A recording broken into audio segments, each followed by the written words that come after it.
Now, next on our headlines, the Islamic State has published a video purporting to show images and final statements of 9 of the people who took part in the Paris terror attacks in November. In response, French President François Hollande vowed to continue striking the group and said that Paris would not be deterred by any threats. I-24 News defense correspondent Shai Ben-Ari reports. The latest propaganda video released by the Islamic State group Sunday was designed as a tribute to the terrorists who carried out the attacks in Paris last November. The video featured statements from 9 of the men involved in the murder of 130 people. Most of these statements appear to have been filmed in IS-controlled territory before the attacks. The Paris ringleader, Abdelhamid Abaoud, however, appears inside a room, perhaps already on European soil. Sachez que l'État islamique vous envoie des chasseurs soif de sang de mécréants, des chasseurs qui n'auront aucun répit pour vous égorger. The video features similar threats throughout, as well as training exercises in preparation for the Paris attacks. Brutal executions of captives, which have become a gruesome staple of IS videos, are also seen. 2 of the 9 perpetrators have yet to be formally identified, but are shown in the video under the aliases Ukash al-Iraqi and Ali al-Iraqi, suggesting they are Iraqi natives. These are thought to be the 2 men who blew themselves up outside the Stade de France while carrying forged Syrian passports. The video also features supposed encrypted messages, though their authenticity has been called into question by no less than Edward Snowden. Towards the end, a threat is issued against British Prime Minister David Cameron. We stand with you. United. Cameron's office dismissed the video as another move by a group that is, quote, clearly in decline and retreat. The French president, who also features heavily in the video, reacted during an official visit to India. And let me tell you here, they are provoking us in the worst possible manner, but this can only make us more determined, including myself, to be more determined to take the right decision, the decision that I have taken and confirmed. We will be extremely determined to strike again and again against IS. Meanwhile, the EU's police agency, Europol, has released a new report warning that IS is likely planning more terror across the continent, and France in particular, with intelligence suggesting the group has already established a command unit to direct such attacks. Let's go now via Skype to London, where we're joined by Colonel Richard Kemp, former commander of British forces in Afghanistan. Good evening, Colonel Kemp. Thank you for being with us. Good evening. My pleasure. Colonel Kemp, the new video that we just saw, it seems that it would indicate that the Paris attackers were not only influenced by the IS, as we so far presumed, but that they coordinated with the group from strongholds in Syria and Iraq. How would you say this would change the way France might cope with the threat?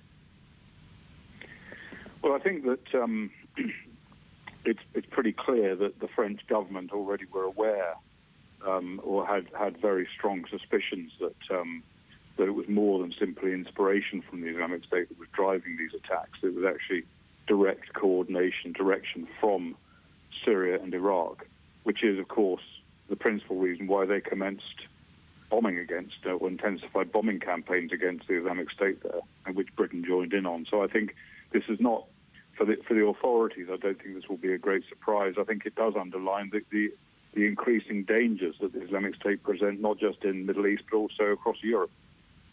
And Colonel Kemp, a statement that we saw today from the UK government called the video, quote, another desperate move from an appalling terrorist group that is clearly in decline. Is the UK government right in assessing that the IS is weakening? And does this video pose a threat to the UK government? Well, I think it obviously is intended as part of a terror campaign. It's intended to intimidate people. And it's also intended to inspire people, because there are Muslims there are many people among the Muslim communities in Europe to which this is in part addressed, who will be inspired, will be inclined to support the Islamic State because of this kind of propaganda. So clearly it's a weapon on their part.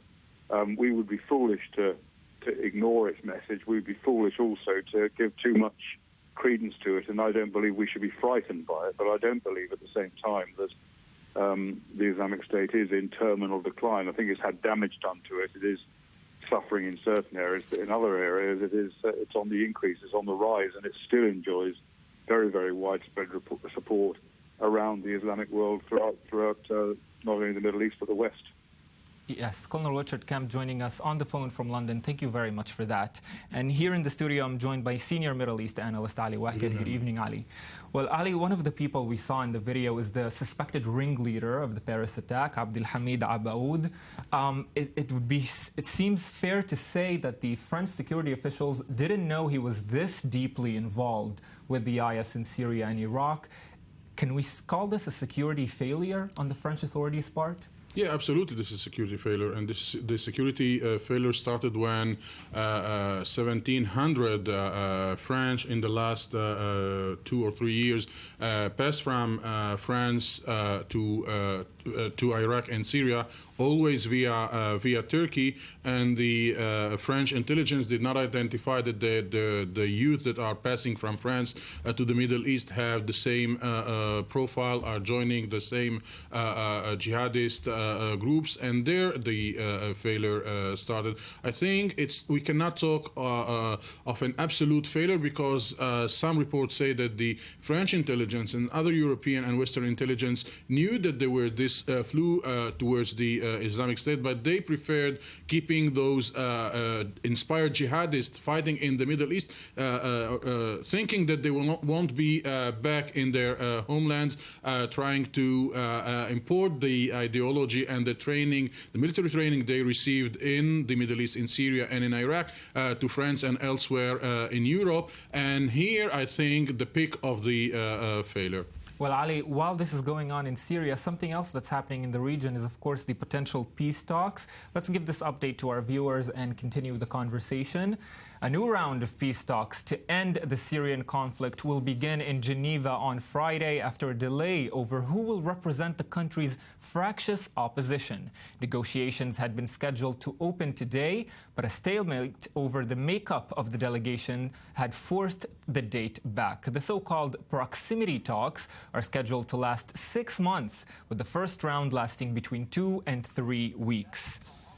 And Ali, to what extent is the opposition in Syria fragmented? And if so, is there any hope at all for these talks? It is so deeply fragmented. I mean, when we talk about the Syrian opposition, we should pay attention to a point. There is a Syrian opposition based in Turkey. There is a Syrian opposition sponsored by Saudi Arabia. There is a Syrian opposition inside Syria. And of course, the Russians had created their opposition, which some of the figures of the opposition will serve kind of advisors to the UN envoy that is leading the peace talks. We are talking about Friday. I am not sure that there won't be a surprise of the last minute that will delay once again the talks, because for the moment there is no full agreement between the Syrian regime and the UN envoy about the identity of the Syrian opposition. It seems that it will start on Friday. How much this will progress and will lead us